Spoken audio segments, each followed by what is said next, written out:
Florida State football is ready to explode in recruiting. You might even say it's ready to go nuclear. I'm Ben Spicer, joined by Warchant Michael Langston. A huge monumental week for Florida State. Double-digit win over number 5 ranked LSU. Obviously, we've seen an uptick on the recruiting side of things. I know you've gotten the chance to speak with some visitors at that game in Orlando. What's the pulse like? What can you tell us about how those visitors and prospects are feeling about this Florida State team?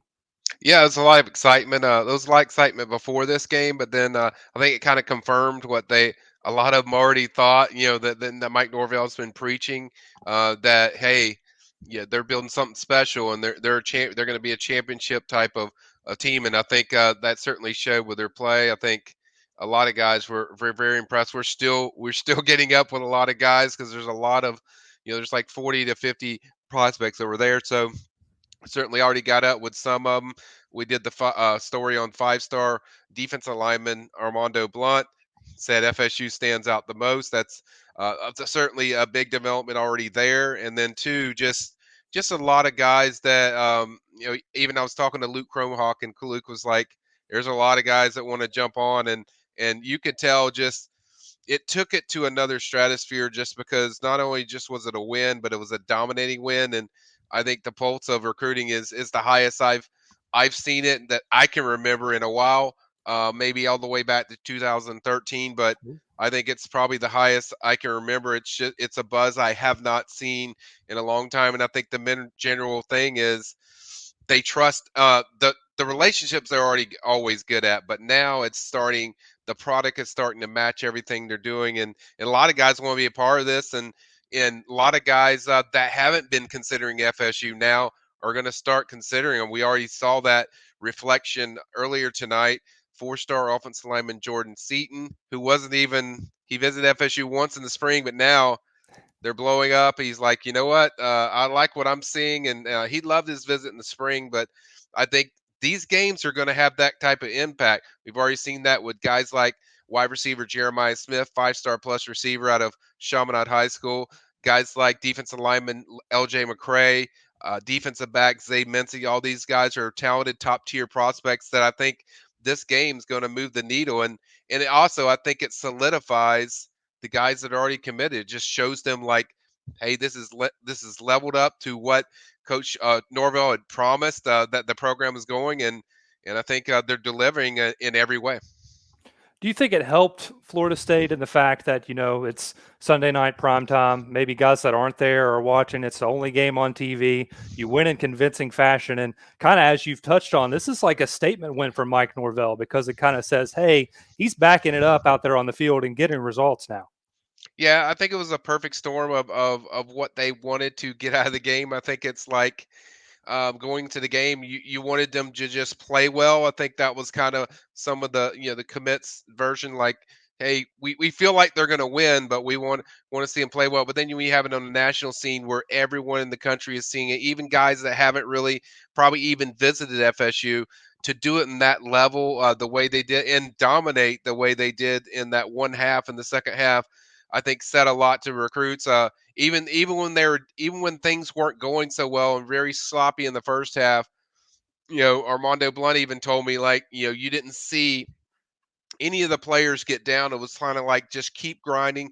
It didn't change what they were doing, and so I think that also had an effect because it's like, what do you do when you're down? Is what a lot of recruits look at. Not just when things are good and you're flying around and scoring touchdowns or getting sacks or turnovers. And I think that really impacted a lot of recruits when they looked at it, that the atmosphere was crazy, the performance was crazy, but just the physicality of how they dominated an SEC type program, SEC West champion from the previous year, and a team that a good portion of national media were picking, to possibly be in the playoff. So I think to do that to that kind of program, it says a lot to the guys because there's a lot of recruits out there that like to play in the SEC or prefer to play in the SEC. When you do that to an SEC team, it's kind of like it tells the recruits like, yeah, you don't have to go to the SEC to play for an SEC type program, and FSU kind of fits that mold of what they do, and I think that's the way recruits view them.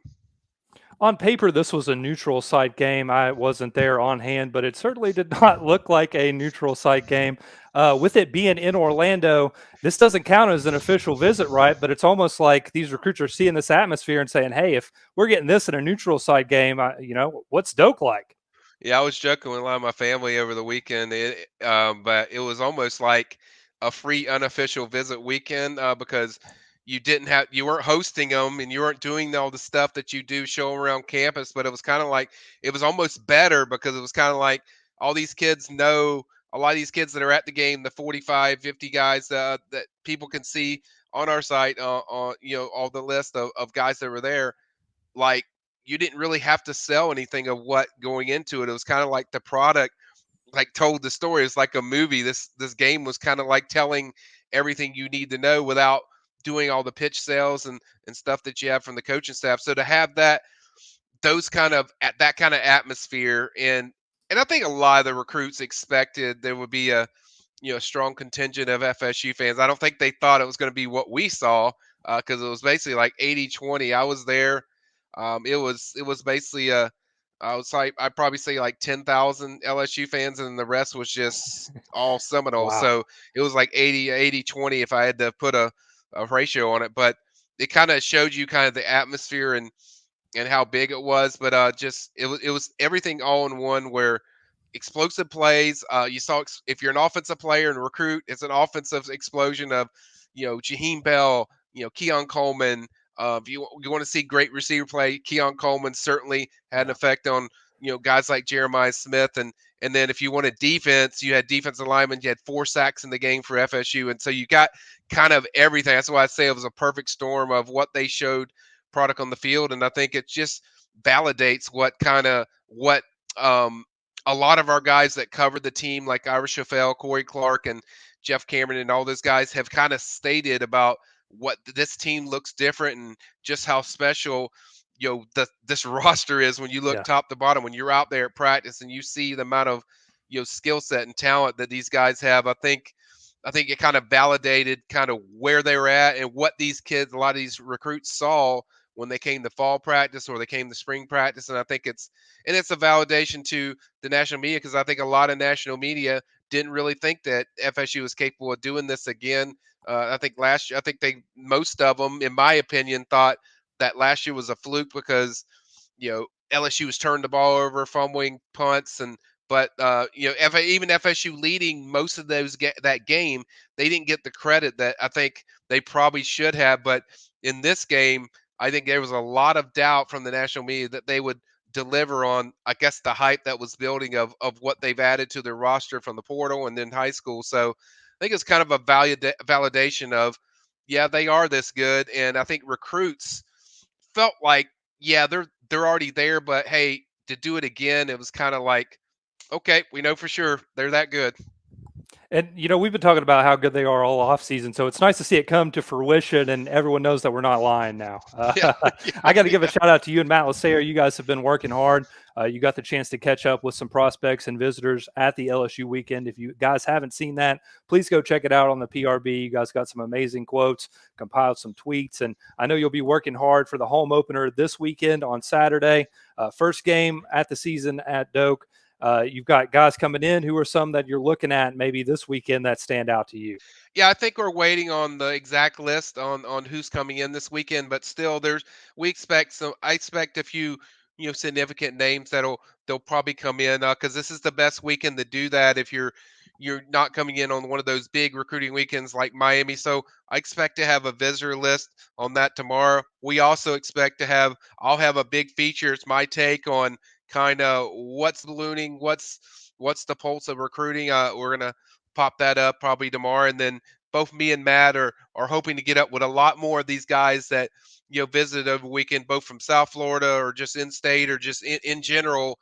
Guys that we want to give everyone as much intel we can as far as just on in the own words of these recruits. So we plan on hitting them all up throughout the week, maybe into the weekend, even off this LSU game, and then just continue to do that. And then we'll probably have a few more features coming up the following week just to kind of talk about what this means because I'm going to do something. I'm doing a feature probably next week, and I'm going to work on what this means kind of for 2025, because that's kind of what I think this is building towards, where it's a top 5 class for 2024, but I think the buzz is going to be even exciting, or even more, as I mentioned on Josh Newbersher Nuclear, because of what they're doing in 2024. I think it's going to really just take it to another level and explode in 2025. So I'm going to kind of go over, some of the top prospects I feel that FSU is in pretty good, strong position for in 2025, and then guys that I'm kind of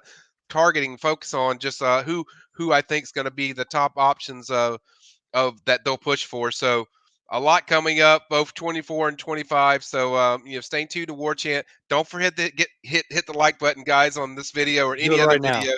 Always, I appreciate it, and I will say this in closing, man. That crowd was unbelievable in Orlando. I think people. I've had calls from people that were cover other schools that are like, man, that atmosphere was wild. And certainly I think the nation took notice of kind of what they're doing. But I just kind of wanted to point that out, since I was there, and it was just, I could experience just all of it in person, just seeing it. But certainly a very positive weekend for FSU, and I think it really sets it, just like I thought last year when it set the tune. I think this one's even more, but maybe a stick up from what last year was, as far as just setting the tone, and really uh just really validating it, and just putting an exclamation point on what they're doing from a program standpoint. And I think now they just got to continue that consistently every week, and that's kind of the challenge, the next step for them in this process, for Mike Norvell and his team.